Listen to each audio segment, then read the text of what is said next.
and have your strap. And we're going to do Dandasana with the belt. Okay, so you're going to take a big loop. The tail of the loop should be towards you so you can pull it towards you when you put it on. Put this over the head. Put it around the heel of your right foot. So like where the heel and the arch meet. And then slightly bend the right leg so that you can snug that strap.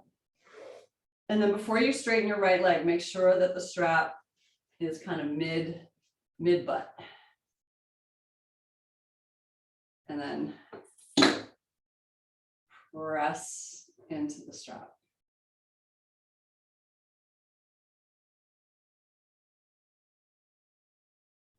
So the belt in the back should be in a place that it feels like it helps you sit up onto your sitting bones, yeah? And then have your hands beside you. And then I want you to just notice if your hands are on the floor beside you. I'm just waiting because a couple of people don't have their belt on yet. Hands are beside you. Just notice which way do you have your hands turned? Are your fingers towards the feet or away from the feet? Just notice what your habit is. Okay, and then so can you bring your fingers, no matter where can you bring them so that the fingers are facing towards the toes? And for some of us, like your teacher, your torso may be longer than your arms.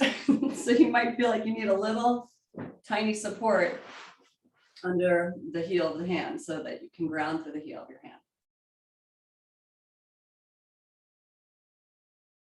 Okay, so with the fingers facing forward, that is going to make your elbow crease face forward. Yeah? Mikey, yes, sure. You don't believe it? You're checking. Okay, and then, so can you keep your elbow creases facing forward, but then roll your upper arm bone out so that your collarbones start to widen. So it's a very small action.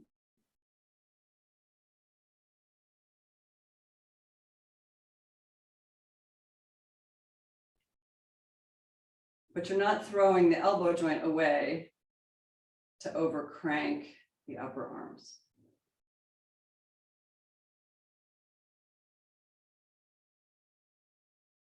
Okay, and then release, and we're just gonna, you could just take the other foot in, or if you want to be super Iyengar-y, you could take the belt off so that the tail of the belt is, again, towards you.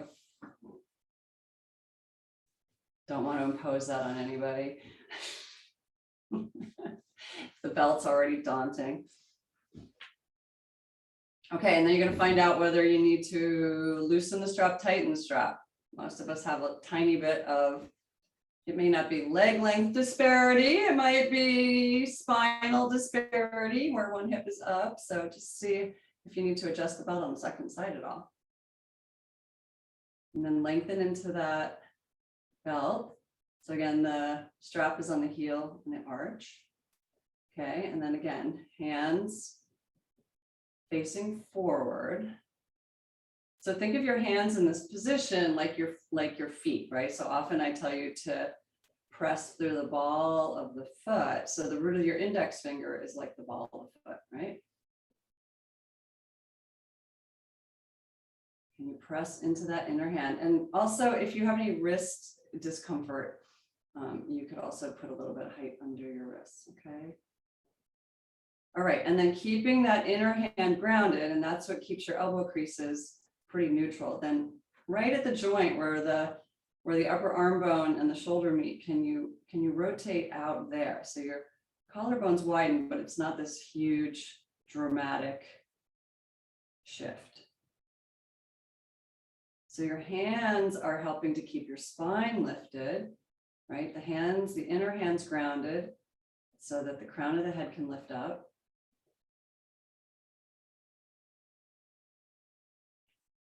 Really simple pose, but holding it could be challenging, right? Yeah.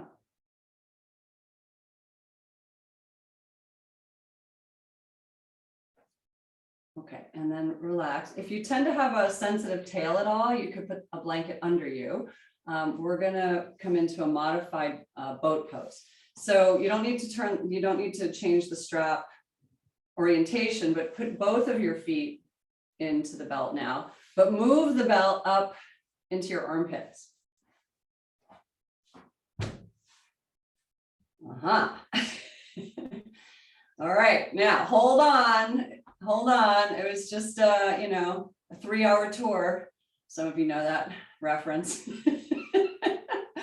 Okay, all right, lean back enough that you can get your feet off the ground, and then see if you can bring your legs up into Dandasana, levitating the feet up, and then hopefully the strap is the right tension so that you don't need to hold on with your hands. You're just going to stay there, right? And then let's bring those hands back down in that fingers forward position. So now the elbows are bent, right? So keeping the elbows bent, see, can you get a little bit more rotation in the upper arm bone? So inner hand grounded, upper arms rolled out. So broadening the chest, and now stretch through the inner legs.